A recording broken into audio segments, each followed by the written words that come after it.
అది ప్రజలు, అది మీరు. అందుకే నాకు బాధ్యత ఉంది. నేను మీకు ఈ రోజు నేను చెప్తా ఉన్నాను, ఆ రోజున ప్రమాణ స్వీకారం చేశాను. మొన్న మన కార్యకర్తల సమావేశంలో ప్రమాణ స్వీకారం చేశాను. ఎమ్మెల్యేగా నేను ఈరోజు మళ్ళీ మీ ముందు ప్రమాణ స్వీకారం చేస్తున్నాను. పవన్ కళ్యాణ్ అనే నేను భారత రాజ్యాంగానికి కట్టుబడి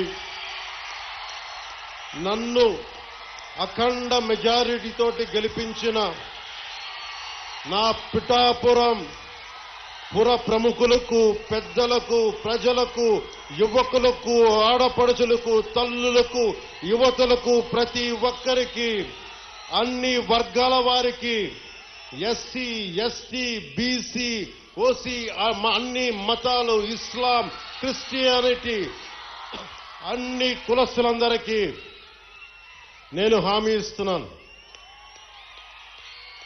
మానవత్వాన్నే కాపాడుతాను, మీ అభ్యున్నతికే కష్టపడతాను. నేను లంచాలు తీసుకోను, నాకు అలాంటి అవసరం లేదు. మీ అభ్యున్నతికే నేను కష్టపడతాను.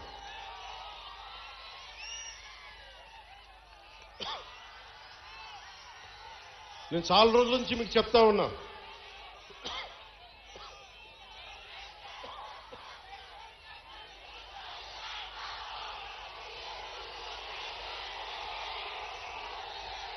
వైసీపీ గత ప్రభుత్వ నాయకులు చెప్పారు, పవన్ కళ్యాణ్ ఆంధ్రాలో ఉండడు, హైదరాబాద్లో ఉంటాడు, పిఠాపురంకి వస్తే పిఠాపురం వాస్తవ్యుడు కాదు, ఇక్కడ ఉండడు. నేను ఈ రోజున పిఠాపురం వాస్తవ్యుడిగా, సంపూర్ణ వాస్తవ్యుడిగా మారాను. ఎలా ఇందాకే ఒక రిజిస్ట్రేషన్ పేపర్ సంతకం పెట్టి ఒక 3 ఎకరాలు కొని ఇప్పుడే సంతకాలు పెట్టి వచ్చాను, రిజిస్ట్రేషన్ చేసి వచ్చాను. ఆ మాట చెప్పడానికి లేట్ అయింది రావడానికి.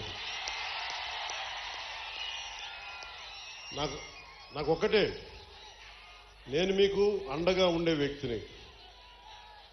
నేను మీరు చూడండి, మీరు నాకు గుప్పిడంత గుండె బలం ఇస్తే నాకు, నేను హిమాలయ పర్వతాలనంత బలంతో, తేజస్సుతోటి మన కూటమికే అండగా, విజయానికే మేమందరం అండగా పనిచేస్తాం. మీరు ఇచ్చిన స్ఫూర్తి.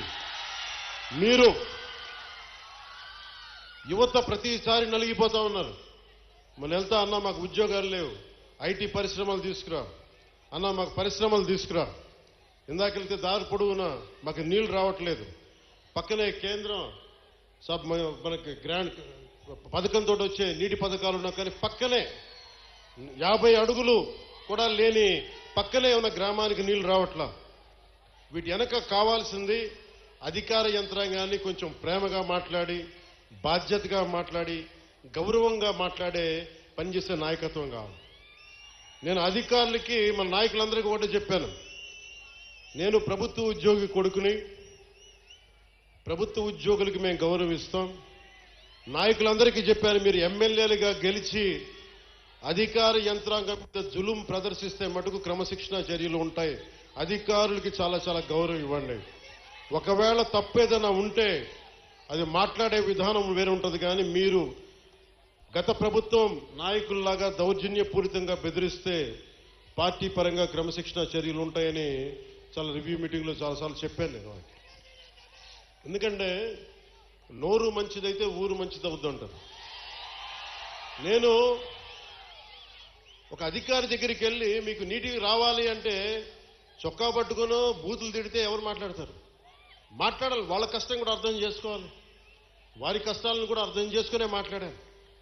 అందుకని నేను ప్రప్రథమంగా మీకు ఇచ్చిన హామీలు తాగునీరు, సాగునీరు, విద్య,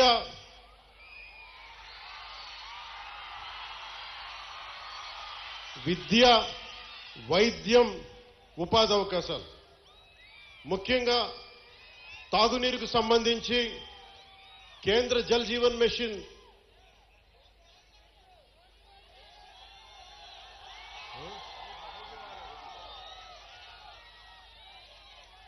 నేను పదవి తీసుకొని నెల రోజులు కూడా కాల. రోడ్లు కదా అన్ని చేస్తాం. ఏది నా దృష్టిలో లేకుండా లేదు. ఒక ఆడబిడ్డ, ఒక తల్లి వచ్చి, అన్న నా బిడ్డ 9 నెలల నుంచి కనిపించట్లేదు, నా బిడ్డ 9 నెలల నుంచి కనిపించట్లేదు, 2 రోజులు దాటితేనే ఇంక దొరకదని చెప్తారు, మర్చిపోండి మీ బిడ్డనని చెప్తారు ఉన్నత పోలీసు అధికారులు. అలాంటిది 9 నెలలు అయిపోతే దొరుకుద్దా లేదా అనేది నా గుండె ఇలా కొట్టుకుంది. ఆ తల్లి ఏడుపు గుండె వేదన పెట్టేస్తుంది. వెంటనే దీనికి మన చైర్మన్ కేకే గారిని అడిగాను, మీరు వెళ్ళి వెంటనే తీసుకెళ్లి విజయవాడ మాచవరం సిఐ గారి దగ్గరికి వెళ్ళి మాట్లాడండి అంటే, కమిషనర్ గారితో మాట్లాడాను. 9 నెలలు దొరకని బిడ్డ 9 రోజుల్లో దొరికింది.